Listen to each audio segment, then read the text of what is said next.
Ada yang pro kon juga. Kenapa mesti Indonesia? Kenapa tidak impor? Saya berkukuh harus buatan dalam negeri, dan saya lapor presiden, dan presiden juga setuju. Saya bilang pastilah ada kurang sana sini Pak, tapi kalau kita tidak mulai, ya kapan kita mau bisa buatan anak bangsa. LRT ini memang pembangunan itu memang banyak masalah ya sebenarnya, karena apakah ini mau dibikin kerjasama dengan luar import barangnya atau tidak gitu. Nah, tapi saya mundur dulu sedikit. Jadi setelah presiden melihat sepertinya nggak jalan proyek ini, terus 2017 saya dianukan untuk proyek ini. Jadi sebenarnya tepatnya itu sebenarnya lebih sih 2019. Pak Erik sudah lihat tuh goncang-gancingnya, terus datang ke saya minta presiden untuk minta saya lakukan itu, ngerjakan ini.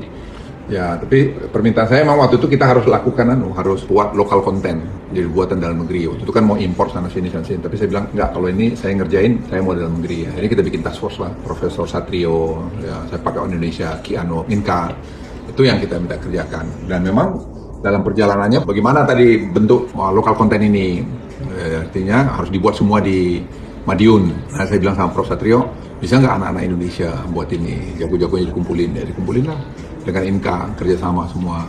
Jadilah konsorsium itu. Tapi dalam perjalanan kan tidak segampang itu juga. Ada yang pro kon juga. Kenapa mesti Indonesia? Kenapa tidak impor? Saya berkukuh harus buatan dalam negeri, dan saya lapor presiden, dan presiden juga setuju. Saya bilang pastilah ada kurang sana sini Pak, tapi kalau kita tidak mulai, ya kapan kita mau bisa buatan anak bangsa. Dan ini buatan pertama mungkin. Tapi dalam perjalanan juga, ternyata setelah mulai taruh tuh berat kereta apinya itu, transetnya itu berbeda-beda. Akibatnya softwarenya juga terpaksa disesuaikan lagi, itu sedikit menjadi penundaan. Tapi kita belajar lah, lesson and learn buat kita semua.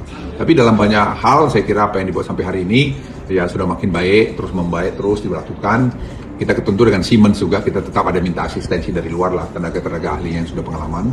Tapi semua pada umumnya dikerjakan anak bangsa. Dan kemudian saya senang juga bahwa akhirnya hampir semua masalah itu terselesaikan sampai hari ini. Dan kebetulan sekarang nih pas ada polusi ini kita mau percepat juga sekarang dan perpanjang lagi, sehingga public transportasi itu menjadi tambah. Oke, enggak mobil kurang. Tapi ini saya ingin garis bawahi, jangan publik itu atau pejabat-pejabat melihat itu langsung ada kerugian negara. Public transportasi itu ada services yang diberikan. Sama dengan sampah, waste to energy. Suka ada yang bilang, wah ini potensi merugikan negara. Lah itu saya pikir sepanjang tidak ada korupsinya, tapi memang menentukan cost-nya, ya enggak apa-apa. Itu adalah bagian daripada kontribusi pemerintah, negara kepada masyarakat. Jadi semua nanti kalau kita buat lokal konten, kita buat dalam negeri, pastilah di sana sini ada kurangnya. Tapi saya pikir sepanjang itu dikerjakan dalam negeri, nilai tambahnya masih akan dapat.